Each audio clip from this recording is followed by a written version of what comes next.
Welcome to my podcast, Conversations with David. I am your host, David Owasi. And on this podcast, we are talking to accomplished professionals and entrepreneurs across the country. We are learning about what keeps them passionate, what keeps them going. And we're also talking about some of the lessons learned along the way. Now, I'm here with my friend who I'm excited to have on the show, Paul Keefe. He's an entrepreneur here in Winnipeg. Why don't you introduce yourself, Paul? I'm Paul Keefe. I'm a health and wellness coach in Winnipeg, Manitoba, and I'm specifically working with organizations and really helping them design remarkable wellness cultures to help their team perform at their best and thrive. And it's really not just nutrition and exercise coaching. I really try to dive deeper into all elements of health, mental health, emotional health, mindfulness, nutrition and exercise, all that good stuff, but also doing some one-on-one coaching and more recently trying to grow and scale a bit of a newsletter and pursue more of my writing craft. Absolutely, Paul. Thank you very much. And I've read one of your recent articles in Medium. Fantastic stuff. Love the Gary Vee one, eh? Totally. You're a gifted writer, my man. But let's start out by talking about your journey into entrepreneurship. I know that's something that is very important to you and it's sort of one of the pillars of what you're passionate about. Why were you interested in entrepreneurship and what drew you into entrepreneurship in the first place? Yeah, I think I stumbled into it probably out of the realization that I didn't really like being told what to do. I mean, maybe most entrepreneurs can relate to that. And it wasn't being a bad coworker. I've always believed in strong team effort and working towards a common goal and having a shared sense of purpose. And I think being an entrepreneur really, a great analogy I have is if you've ever watched the show Chef's Table, they talk about, all the best chefs in the world. They've probably gone to Paris and they've learned from all these culinary masterminds and institutes because in Paris, they've got all the technology, all the resources, all the people you need. But all the best chefs in the world, they don't stay there. They go off and they're probably in some far remote areas of the world. Like one of them was a guy off in Sweden, like in a barn, it almost looked like. But the idea is all of my jobs kind of led me to the point where I was allowed to become an entrepreneur. So I always had the mindset of wanting to be one, but it was me using kind of, the school of life of just kind of going through the routine and being exposed to so many different areas from school to the many different jobs I've had. And I've had a few different jobs. And by getting exposed to that wide array of, experiences and information, that was kind of like my Paris. Like I learned a lot and now it got to the point where, look, I want to go and be my own chef. I want to go and make something and, produce it and then hope not to just turn into another statistic where, I don't know, 2 out of 3 small businesses fail in the first 5 years. But something I've been reminding myself is, a really good acronym. And I think it's fail, first attempt in learning. And I thought that was great because I'm big with words, as we talked before. And, even the word failure, if I keep doing this in 2 or 3 years, things don't work out, it's just learning. It's just an opportunity. And I learned and then I move on and no hard feelings. Absolutely. Thanks for the remarkable answer, Paul. And, I do agree with you that entrepreneurship is not born out of isolation. Like it's typically a journey which comes from, you being in traditional life, realizing something was missing and, traditional 9 to 5 kind of helps you realize that missing element. And then you go out, venture out to do your own stuff. So very similar with my journey as well. Started out in a normal job in any university. I ran a painting business and then I went back into corporate thinking that there was a few things for me to learn and there were a lot of things for me to learn. And then the pandemic kind of forced me back again to go full-time into entrepreneurship, which I'm completely enjoying. And of course, I like the perspective that, if things don't work out, it's an opportunity to learn. And just like we'll talk about some of the concept of stoicism as well, which is, if something bad happens, necessarily bad or good. It's just what is, and kind of Mhm. just moving forward based on what your goals are. But Paul, I know your specific area of focus and your niche. I know you kind of focus on a lot of health generally. It starts Yeah. from sort of the fitness and the physical wellness kind of space, and then of course that kind of spreads into mental wellness, emotional wellness. But why is that really of importance to you, so the physical fitness side of things? Yes, physical fitness was it was just really my journey. So coming from my background, I'm a young white male. I didn't really have like I've had the privilege of being able to focus on this job and this career and this lifestyle. And there's not a day that goes by that I don't take it for granted. I'm super grateful. And to the point after every workout, I even, wish myself a bit of gratitude and self-compassion because just to be able to express movement, it's something so powerful and often overlooked. And my journey when I was going through high school, it was kind of like an identity crisis. I was always someone where I would start something, I'd get good, decently good, and then stop. I did it with swimming, I did it with soccer, I did it with hockey, I did it with guitar, and I did it with sports. And in high school, there was this time where, probably playing too much Halo and video games, and I was playing badminton and doing some track and field for 1 year. But there's just this time in high school where you're trying to figure yourself out, right? And a good friend of mine, still in touch with him to this day, he said, "Come to the gym, work out with me." And so we went to this. I grew up in Thompson, Manitoba, so 800 kilometers north of Winnipeg here, so a little bit more cold and isolated. And yeah, I remember I puked up Frosted Flakes my first workout. So don't eat Frosted Flakes before working out. It's probably not a good thing, and I wouldn't recommend it. But it was just my journey. Like I just fell in love with the process of working out, and it's something that was so clear cut. Like if I'm working out and I could do body weight push-ups today, and then a month later I can do it with a 10-pound weight vest. There's clear progress, and you can see it. And then over the years, learning more about periodization and macro, meso, microcycles, and everything without working out, and just understanding the goal requirements of whether it's fat loss or training an elite athlete. It's kind of all the same thing. It's like you are where you are right now, and then here's the steps and the skills it takes to get there. So, you could think about like running, right? Most people will just go out and running, but to run requires a lot of key things. You need ankle mobility, you need hip stability and core strength, and you need to have the conditioning of the heart and the lungs and breathing mechanics. Like there's so many little things, right? And it just became this passion of like understanding it, right? And at its core is probably me just wanting bigger biceps, but I'm over that now. Now it's more a little bigger picture. So physical fitness just has a place in my heart because that's what I started out with. And I think, yeah, there's nothing more magical than that. Absolutely fantastic, and thanks for sharing that. I didn't know there was that much involved in running. I'm a avid runner. I love and enjoy cardio workouts just because I Yeah, play soccer a lot. So for me, that's just my way of exercising. And beautiful. since the pandemic started, I bought a treadmill to make sure I'm running in the house, which has been great as well. But Paul, I know your focus of your business is specifically for corporate. I know you do a lot of personal stuff, but what kind of services are you typically offering for corporate consulting programs and wellness programs? Yeah, for sure. Great question. So with companies, it really comes down to offering something that can make staff feel inclusive across the board. So one of the main things I do is I have some nutrition and exercise software where it's all curriculum based. So we could kind of take this whole vague world of nutrition and exercise, and we've actually bucketed things into specific skills. And for example, eating mindfully, people might tell you, you just need to eat mindful, but what does that mean? Like, what are the actual skills that make up and encapsulate that concept of mindful eating? Well, to eat mindful, you have to learn to slow down. You have to learn to set your environment properly. You have to learn how to stop when you're satisfied. So there's little things like that. So we basically, from day one, we start people with a basic set of skills. So we want people to start taking action, even if it's messy action. So for a couple of weeks, we're just going to focus on doing something very small.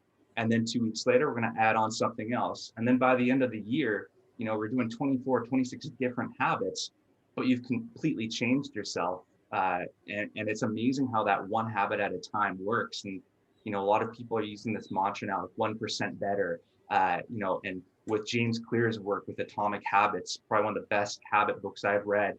All this, habit building is kind of the thing that I think we need to focus on, not only because I've had great success with it, but because we live in this world where we think like we're either on the diet or we're off the diet. And we're not focused on, we're kind of more focused on pendulums, not continuums. And I want to focus the other way around. So we're up here, we follow the diet and then we crash and then we go the other way. And we're just swinging back and forth. But I'd rather have people focus on this continuum aspect where it's like, today, how can you move yourself forward just a little bit? And you can always turn the dial, even if it's 1% better. So going back to your question, it's education from a nutrition and exercise standpoint, but it's a mindset piece too. So educating them on that. And then other services I had prior to the pandemic was going in every single month. I've got this big fancy bioelectrical impedance analysis scale. And for some people that like to track their weight and know what their muscle mass is, well, great. They could come in, see me, and we do one, but it's not for everyone. So for some people, it would just picking up the phone, shooting them text messages if they ever had questions, asking me stuff. But I'd say the biggest component is focusing on leaders and managers and helping them create conversations around wellness, because Gallup had even done a survey a while back and found that 70% of the variance in a team's engagement comes from the manager. And, it's a perfect example would be you want to live a healthy life and you show up for work, and then your manager is shoving a bunch of work down your throat. You're super stressed out, doesn't realize your personal journey, the things you're going through. Your coworker comes in, brings you a box of donuts. Like there's all these forces around us. And we often think that we just don't have willpower, but in reality, it's us trying to overcome or resist this world that we live in, this kind of obesogenic environment where we've got hyperpalatable foods, maybe toxic relationships with coworkers, and communication. And this could segue later into your love of emotional intelligence. I think it's being able to have this team and the sense of belonging and infusing wellness into the fabric of the organization, whether that's through programs, conversations, and just daily tasks. I'm standing right now, getting people to do more of that, like just little things, right? Again, it's not me coming and saying, we're all doing the ketogenic diet, or, I'm not like a fitness cyborg crushing kale smoothies at 5 a.m. I'm a human being. Some days I sleep in, and I want to help people relate to that, and that we can all do something, even if it is, 1% better. Absolutely. I do love the concept of the 1% better and just kind of staying in a continuum instead of the pendulum. I think that's a very, very good illustration of how societies, we really are. When you have this passion for something and then you just go crazy and then you're on sort of the swings and you going full speed or no speed at all. And I think it takes some intentionality to just try and make that little bit of progress every day at a time. The 1%, I think I really like that idea. So thanks for sharing that. Now I'm a little conflicted. I was thinking maybe we'll move the direction of this conversation more into entrepreneurship, but now you've been talking a lot about health. So let's talk a little bit more about healthism and the privilege. I know this was some of the concepts you were referencing in some of your answers. Can you just break down to me a little bit more why that's something we should start thinking about, or why that is something that is a priority for you? Healthism, privilege, inclusivity when it comes to nutrition. Yeah, for sure. This is really a recent thought of mine and something I've been thinking a lot about. And I mentioned I'm, practicing gratitude even after being able to move my body. And, this is a subject that I don't take, we can't take lightly. It's extremely important that we all can help each other no matter where we're at. And something that really got me thinking about this or going down this path was a good friend of mine now. His name's Dr. Raymond Abdulrahman, and he's actually a clinical psychologist who specializes in diversity, equity, and inclusion. Give him a little plug here. He's got a podcast called Different People, and it's amazing. And, I'm driving and I'm just listening to this podcast and I'm just going, every time I listen to this guy, I'm learning something completely new. And it's this lens of like where I am now and how I talk to people. And I've always had this as a coach, like you have to be client centric. I have to give them clarity, remove my subjectivity, and be completely objective, right? And that takes a lot of emotional work, and it takes a lot of internal work, right? But a great example of this would be, I mentioned the scale. So I'd always go into one of these companies, and I had someone come up and they were overweight, and she'd been trying to lose weight her entire life. And she just said, like, Paul, look, I love what you're doing, but this talk of like weight loss, fat loss, all these things, I need you to know, like, that word, it kind of triggers me in a way where I feel worse about myself. And that was kind of like at that time, I didn't really, I'm like, oh my God, I'm like, I'm so sorry. Like, what can I do to help conversations and help change? But it wasn't really until recently where I started thinking back on that and realizing, like, the words we use has a tremendous influence on those around us. And, you could take one look at social media, and we see a lot of the people, influencers in the fitness industry. And we've got people with shirts off, six pack abs, big butts, they're doing all their exercises. And I'm just looking at it going, like, I don't want to be another one of those types of people. Like, great, if it makes you live a healthier life, fantastic, like, that's your thing. But for me, when it comes down to healthism, it's this fact of, like, the fact that I'm even able to move my body in the way that I do, and I have never had to overcome any form of resistance other than me studying for exams or getting yelled at by a coworker or whatever it is. Mm. I haven't faced prejudice or oppression or racism or anything like that. I'm able to just move my body, and now it's my job. Like, I'm able to talk about health and stuff. That's ridiculous. There's people that live up in these communities up north, and it's cheaper for them to drink pop. And here we are on social media just telling people, you just need to cut that stuff out. And it's just like, well, there's a bigger conversation that has to happen.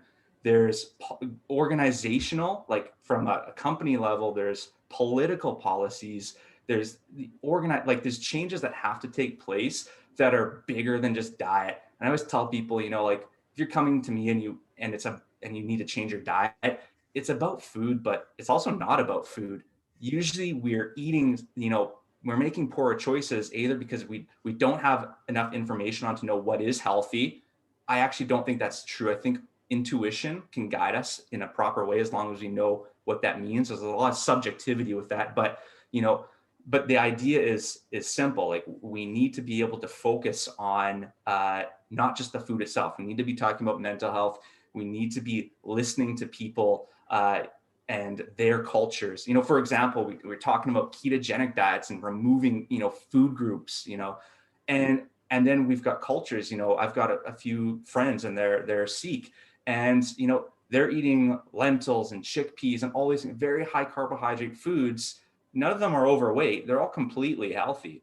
But then you got people on social media saying carbs are bad. They don't satisfy you, blah, blah, blah. Like, it just, like, the laundry list of things that are wrong with carbs. So we're demonizing nutrients without taking into account culture and your upbringing and things like that. So it's a new topic to me. I don't fully know, but I want to have my humility shine through and just realize that I'm learning, and I want to be the best version of myself by understanding other people's stories. So that's a shift I've been making lately, and it really comes down to gratitude.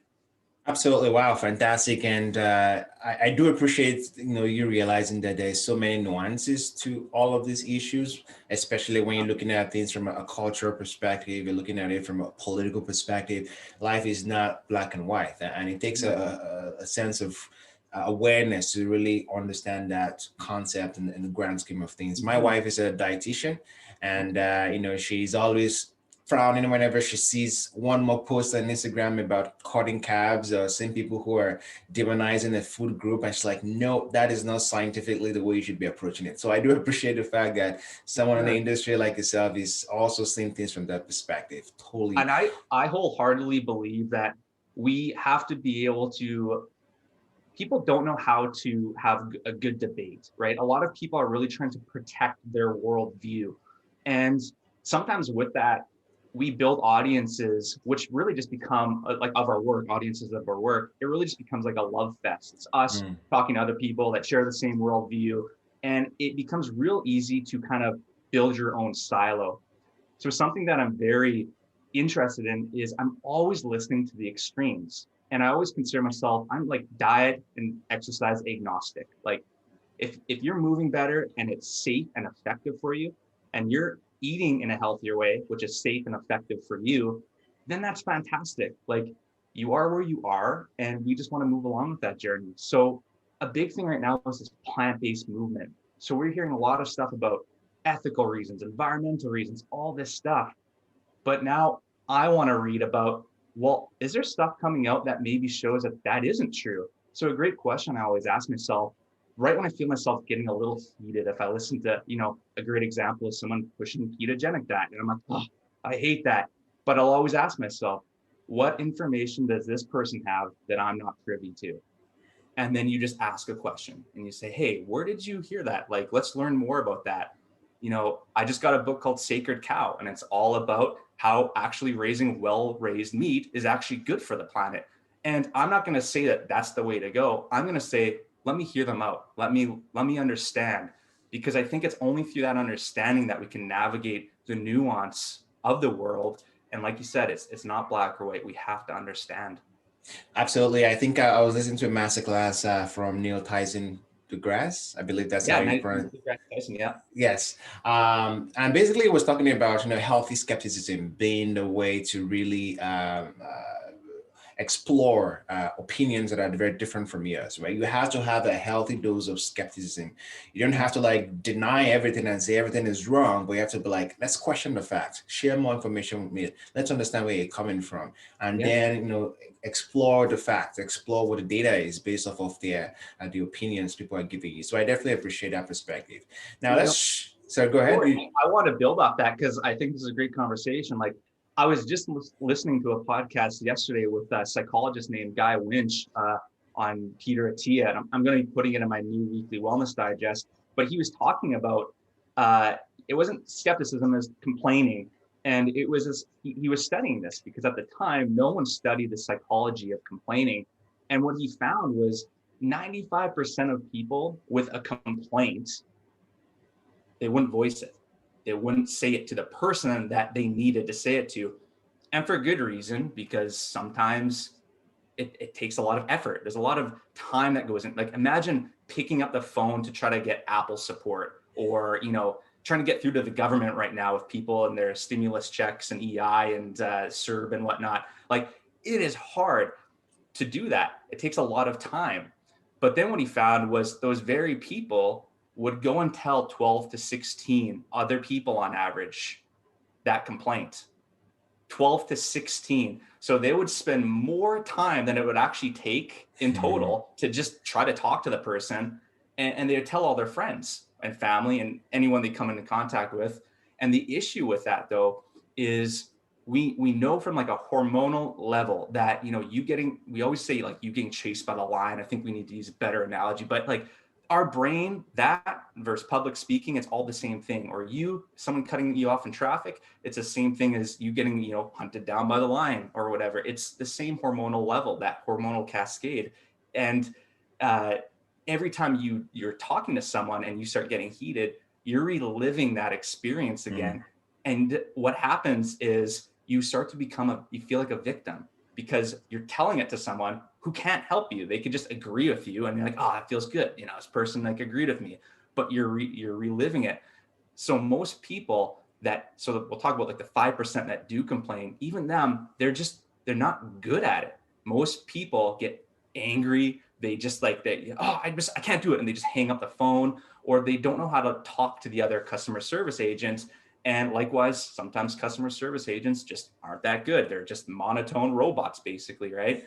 So to go off with the healthy skepticism thing, everything in life is a skill. Like, everything's a skill to the brain. It's myelination. It's how it works. And right from teaching yourself how to run properly or getting mobility in your hips to learning how to communicate with someone, it's that repetition that builds that myelination that helps those neurons, neurons that fire together, wire together. That's what happens? We don't know, like, what does healthy skepticism mean? Someone needs to make a course on that. If there is, please tell me. And then, like, we need to create these systems, just like what I have with the nutrition program and exercise program. It's like, we need to systematize these things so we can learn the skill, and then build that into our naturally occurring habits and our lifestyle. Fascinating. Thanks for sharing that. And when I think of healthy skepticism, I think it starts out with asking good questions and having an open mind to the answers, not just selectively listening to what you want to listen to, but just being Yeah. open to all the data you're getting and then trying to sort it out. But I feel like we could talk about that for hours. Oh yeah. Let's make a little bit of a pivot in our conversation here. I know entrepreneurship again is something that is important to you, and as we prepare for this conversation, you were talking about Carl Newport's work and the place of sort of misplaced passion, if you will, or the passion myth. And the idea being that a lot of us, well, the kind of if you Google any advice on the internet about what should I do, everyone is always talking about chase your passion, chase your passion. But in Carl Newport's work, he was saying that passion is sort of a myth. It's not something that you can fully get. Passion should not be the only reason, but passion obviously fuels our success. But can you just share with me your thoughts on that balance between chasing your passion, but also finding grounding work and what that means to you? Yeah. So when I first read that book, I was driving around the city, changing fuel filters and fixing gas pumps and mowing lawns at different gas stations, crushing audiobooks at this time in my life. And when he said that, it was interesting because everything up until that point, I was like, all you hear is people saying, you got to follow your passion. If you follow your passion, you'll never work a day in your life again. All these different things around passion. And it made me kind of feel worse about myself because I'm like, hey, I'm passionate about this thing, but I can't make it happen. Like I'm missing something. So when I read that book, the talk was like, the passion myth is I can be passionate about Sunday night football, drinking beers and eating wings with my buddies. How can you build a business around that? How can you you'd have to be either a really good talk show host and you can have some like a podcast style, with the Clubhouse app now, who knows, maybe you can make that happen. But like it's all about skill. I didn't have the skills, it's like Napoleon Dynamite, like girls like guys with sweet skills. Like you have to have skills to carry yourself through. So for me, I was, I knew a bit about fitness because I was in it. I was passionate. I was working out. I was reading books about it, but I didn't know how to coach people. I didn't know how to start a business. I didn't know the first thing about, automating business processes or like anything like that. So by following on the passion itself, we need to think of that. That's just the fuel. Like falling in love with something is fantastic, but passion needs to merge with purpose. Like, do you have a sense of purpose? Is it a calling, not just a career? And it also needs to merge with a demand. Like there's people that want what you are providing, right? And sometimes we don't figure that out until we actually go out and try it, right? So Cal Newport's book, It's So Good They Can't Ignore You, was awesome. It's been a long time since I read it, and I could I probably forgot a good chunk of the awesome information in it. Just drawing a blank right now, tripping over my tongue. But it's just the whole concept of the passion. You need it. That's just the fuel, and we need to focus on skills. So if you're passionate about watching football with your buddies and you want to start a business around it, okay, what skills do you need to actually build that? And I'm not the person for that. If you want to talk about health and fitness, I'll be the guy. I'll help you with that.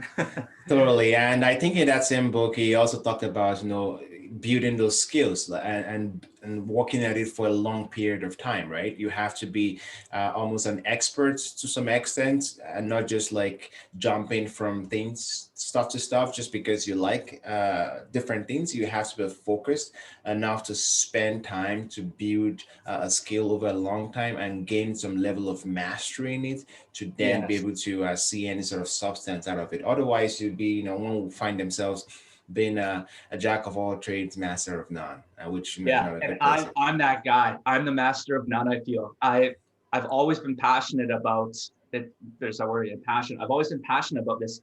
I'm like an expert generalist. Like I feel like I know a lot about a little, But to build a business off that, that's very tough. But the good thing with that is, and a perfect example is early specialization in sport. When all the research is clear, when you're younger, you need a wide diverse of different sporting backgrounds for many different viewpoints and scientific reasons that we won't get into. But you need a diverse foundation, and just getting all that exposure is what's going to help plant seeds for new creative growth and allow you to learn about emotional intelligence, learn about a diversity of different subjects that you can maybe add a different spin or lens into your current job or whatnot. So I think we do need to have that wide foundation. And a lot of insights in the world, that's how it happens. Like, doesn't Google have like some sort of, one day off or 1 week off or every year? And the amount of insight that comes from that, just letting people go read whatever you want, go create whatever you want. Lao Tzu says that, like, do the work, then step back. There's more space in the universe than material thing. So it's kind of beautiful when you think about, give yourself space, like do something, then step back and just let your unconscious mind, it's called an unconscious thought theory. And your subconscious brain will start to make these connections. But when we're in it and you're like, oh, I gotta work, I gotta think, I gotta do this, you're literally just living in this frontal cortex of your brain. You're not allowing those deeper parts of your mind to open up, relax, and make new connections. Totally. So I think that's something super important. So by having that foundation, that general foundation of many different subjects, you allow that subconscious to tap into many different kind of networks, right? But it requires relaxation and mindfulness, and a lot of that's good stuff. Yeah, totally. And one of my rules of problem solving sometimes is just to take a step back. I know sometimes when I'm working on difficult problems or trying to come up with ideas, original ideas, and I feel stuck, just taking a step back, going for a walk, and just leaving the environment helps you almost recenter yourself and find new ways, new approaches. So that's definitely correct. Now, I know one of another thing when it comes to entrepreneurship you're passionate about, or you used to be passionate about, is Gary Vee. And I know we talked about, when we were preparing for this chat, we spoke about the concept of hustle porn, and a lot of people just kind of being in that mindset or trying to feed off of the hustle mentality, but then they're not taking any action. And a lot of us, on our Instagram feeds or our LinkedIn feeds, we're always listening to all of these, fascinating celebrities or influencers, if you will, and we make ourselves feel good. Listening to them sort of give us that pep talk, but then we're not following up with action. Can you just share a little bit with me your insight on hustle porn and how, just watching all of that doesn't really move the dial if we're not taking an action, and why that is dangerous? Yeah. So, I don't know if the terminology is a little too harsh. I heard it from some other person and they had done a little article on it. And I thought it was kind of funny or amusing, I should say. But I'll just speak to personal experience. I was crushing Gary Vee like all the time. And it became this, like, his book Crush It. Then it was his show Daily V, then his Instagram. And I mean, this guy is like a full team. It's not him doing all this. It's like him helping with the content, and then his team's making it. But he's a beast. It's like an onslaught. You're just getting bombarded with this stuff. And that's just one guy. You've got multiple, like, I don't know who else you follow or listeners are following, but like, you can become addicted to that motivation. And a couple things happen. And one is you like the message so much that it makes you feel good. Like this little dopamine hit, like, yeah, like what he just said there, like empathy, gratitude. Yeah, okay, I get that. And then the next post, it's all about like, okay, you just gotta hustle, you gotta hit the grind. And we're using all these words that are very like resistance based. Like, I'm hustling, I need to, hit the grind, I'm back to the 9 to 5. Like, all these things are very like, whoa, like dig your heels in, or you're pushing against something, not going with, right? We're not we're not kind of living in a society that's allowing people to understand, like, you are where you are, and that's exactly where you're supposed to be. Where do you want to get? Here, I'm going to support you to that point. When we sit on our couches and we're just crushing like Gary Vaynerchuk, like I was, it becomes, I start to feel bad about myself because I wasn't doing the thing that he was saying to do. He's like, get up. I don't want you to follow my channel. I want you to go work. And it got to a point where I'm like, I need to stop following this guy. He's literally telling us to stop following him and go do the work. So I did it. I just asked him. And it was funny. It was around that time where that mindset shift just became like motivation isn't something that you grasp at or just falls into your lap. Motivation sometimes happens after action. And that's why people love motivational quotes, because they think like another motivational quote, that's just going to get me going. And maybe it does. And it has for me, and it will continue to do so for a lot of people. But a great example of this, and I use it all the time, is with motivation happening after action, is you think about like, I'm watching Netflix and I realize, oh, one of my blankets and couch cushions is like a little off to the side. So I'll like pick it up, fold the blanket, put it up, fluff the pillow, put it to the side. And then I'm like, okay, good. Oh, gotta shove the couch cushion in. Oh, some crumbs on the ground. I'm gonna grab the vacuum cleaner, start vacuuming. And then before you know it, oh, I gotta do the dishes, start doing the dishes. Before I know it, my whole house is clean. My whole condo is clean. Was I motivated sitting there watching Netflix to go clean my whole house? No. But like just by starting with one thing, fixing the blanket, fixing the couch cushion. And so many people, you might have had that experience. You just get in the cleaning spree, you just get in the mode, right? But it wasn't like, I need to clean, and then you just get up like a robot and you start cleaning. No, it was like this one small little thing. And when we become addicted to like this hustle porn, it almost makes it seem like it's larger than life and we can't do that. We'll never be that person, right? So for me, I don't do great with too much social media because I have more of an insecurity with envy and maybe jealousy, but it's more envy because I'm looking at these people and I'm ambitious as hell. I'm like, I am going to achieve big things. But when I see this onslaught of other people doing it, sometimes I can't take pause and be like, wow, great for them. I think, oh, I'm not doing that. And that's my thing with my mental health. So I need to say, okay, I'm going to clear that out of my environment. And that's my digital environment. I'm going to clear it out. I'm just going to focus on me, that what's in my sphere of control that I can focus on. And maybe that's just fluffing my couch cushion while I'm watching Netflix. Yeah, I definitely understand that because myself, I think that the more time you spend on social media looking at other people's lives, the more you feel some negative bad feelings about yourself or your lack of action, if you will. But when you're out in the world doing stuff, you're creating your own content, you're producing, then all of a sudden it's a little bit of a different perspective because you're doing. And when you do, you're even motivated to do more. Just like you said, I've been in that situation where I don't feel like doing anything in a day. Like I wake up, when COVID, and I'm sure this happens to everybody, just like, I don't want to do anything today. But then I was like, okay, I'm just going to craft one email, or I'm just going to create one little idea of what I want to do. Or I'm going to write the first line of this article. I'm going to create a paraphrase of this new video I want to shoot. And then I do that. And I'm like, oh, I can do more. And then it just becomes a snowball effect. And I end up having a productive day. That's addictive. Like I could just even hear it in your voice. Like that becomes an addictive feeling where it's like, I don't have to take on the whole day. I don't have to hustle against the day. I'm just going to do this one thing and I'm going to do it well. And it's like, do the basics, do them well, do them often. And just the snowball, the momentum you build with that, it's amazing. That's awesome. It is indeed. Now, a lot of the things we've been talking about has the underlying theme of emotional intelligence, Paul. We've talking a lot about, entrepreneurship. We've talking about finding a passion, or at least the myth of it. We've been talking about basically, entrepreneurship, healthism, all of this stuff, inclusion. Mm-hmm. And at the base of it, I think is the centerpiece of self-awareness.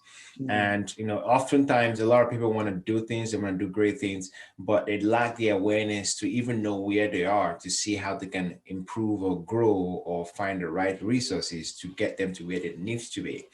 And I think the idea I usually refer to is the Kruger effect. I'm not sure if you're familiar with that term, where you don't know what you don't know, and you really don't know how to move forward because you don't even know how much you don't know about the world or how much growth you need to have. Mm-hmm.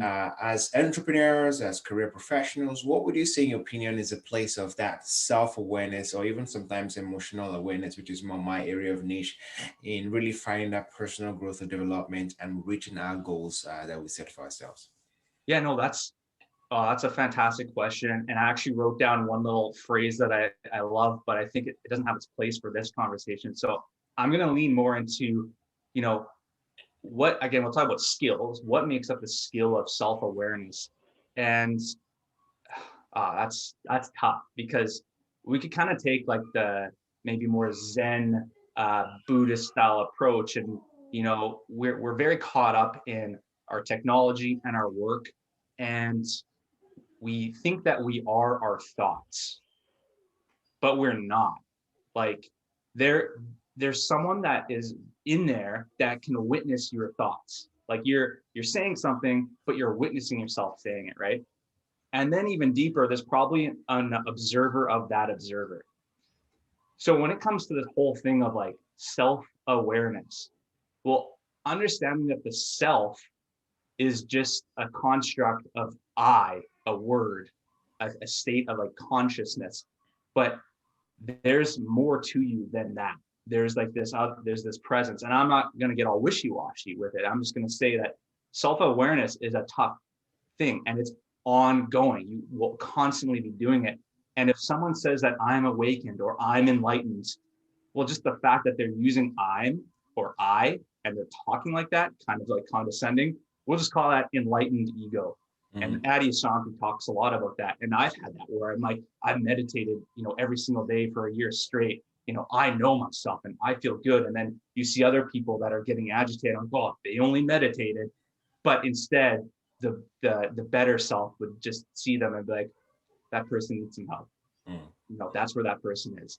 And so self-awareness, for me, it's relentless curiosity. That's what it is. It's curiosity, because if we live in this world where we try to gamify everything, we're focused on these extrinsic motivators and getting, we want recognition from loved ones and from colleagues. And we're trying to, our measure of success are things out of our control.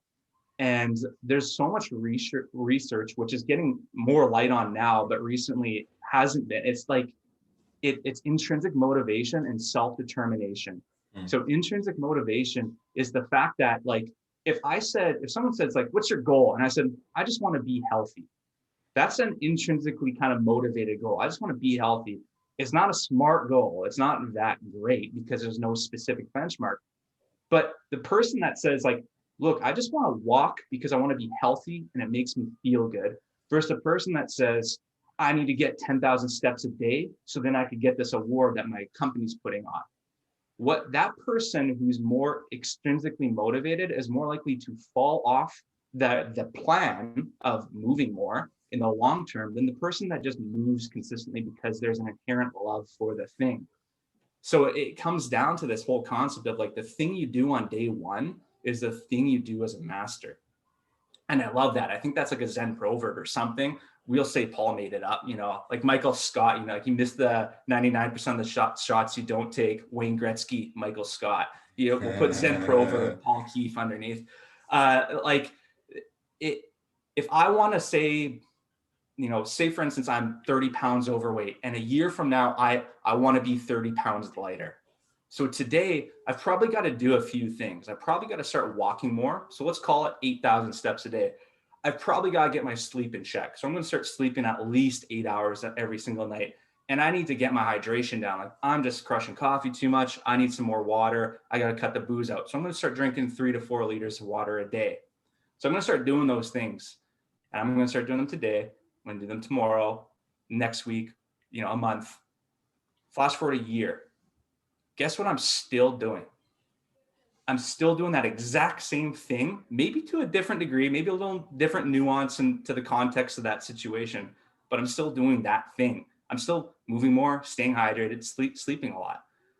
So the thing is, like, if you can't fall in love with that, like just you today, if you can't fall in love with you today and that action, it's going to be hard as hell to be able to do that a year from now, because that's the only thing that matters. The only thing that matters right now is this moment and what you're doing with it. It's the only time that exists.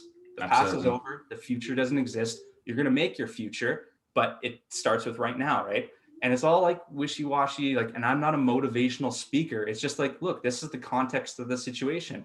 You are where you are. Like, you could get up and stand right now for a little bit and do the interview if you could, but like, and then maybe you've made yourself 1% healthier in that regard because that's for your goal. Or for you, 1% healthier is I want to connect with another human, at which you're doing right now. So maybe that makes you 1% healthier. So again, there's so much nuance to everyone's situation. That's why coaching is so powerful, because all we see is the highlight reel of people or coaches and experts online. And it's them just kind of pushing content onto you. And until you can get into the mindset of, I need to pull this information out of someone. And, this is the word education comes from the Latin word, I believe is educo, which means to draw without. So school, we think education is pushing stuff on us. Like, oh, I've got to hit the books. I've got to learn all this. But education, there's this other thing of curiosity. When we're children, like super like young, we're infants, we're curious about the world. We naturally ask questions. But when we start to create constructs around us of rewarding things that are inherently valuable to us, like movement, like eating good foods, like say education, or like many different things, sales is a really good role. When you start to reward people for doing something that they inherently love, they start to lose interest in that very task.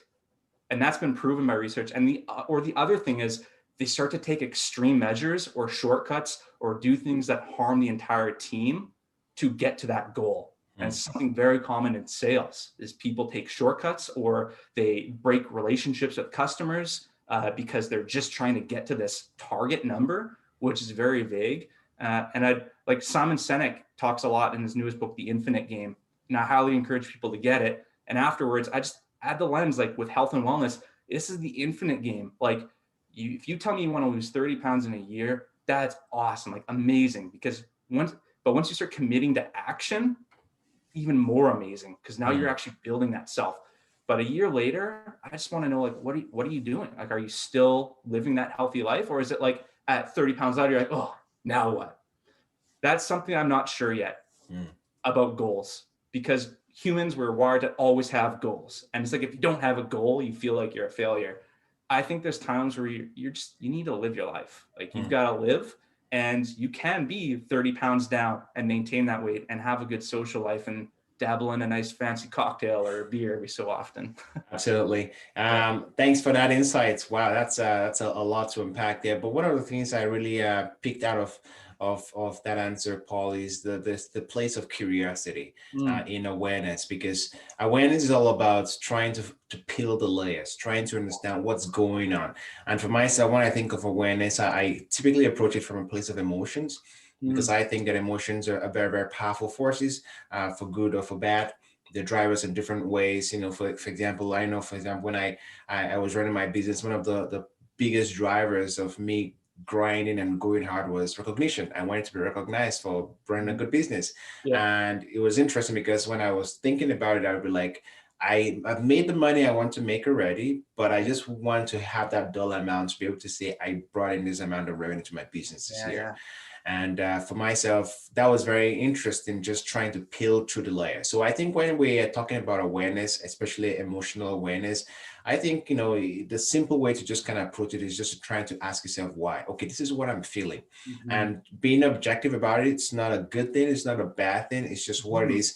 But why am I actually feeling this right now? And of course, that can, tag on different things, societal pressure, what I want, pressure from family, society, and all of these other factors that influence the way we're feeling about different things we want to do, but also always questioning why, I think is that goal to realize the awareness and just know why we're doing certain things, not necessarily trying to control or, lock yourself into certain types of actions, but being aware as we're doing them, not just coasting through it and just automating through it, but just being in the moment of every action and be like, okay, I know that I'm doing this and this is why I'm doing this. Okay. And just being there right there every moment. Yeah.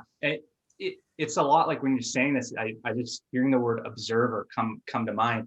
And you could think like my brain goes, as you're explaining that, is like, we've got like, a handful of emotions, right? We could say happiness, anger, frustration, fear. Like there's only like so many emotions, but then we've got hundreds of thousands of words. Like we've got this whole world that adds all that context and layers and kind of beauty through our words.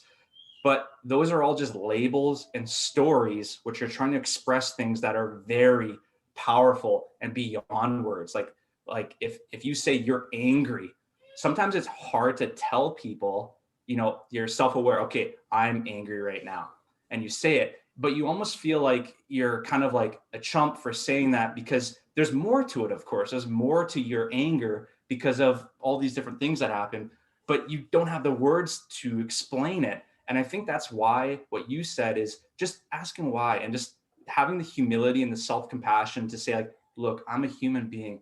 Everyone else is going through this or has gone through this. So I know I can get through it too, but it's just going to take some time. It's going to take some space, and that's what I'm going to need. So, but to say like, I'm angry, okay, what sort of, mental health program can I put in place to remove this anger? And it's just like, it's relaxing. It's becoming conscious of just how you're feeling and the environment, and like taking those deep breaths and just relaxing. And, there's so much to it, right?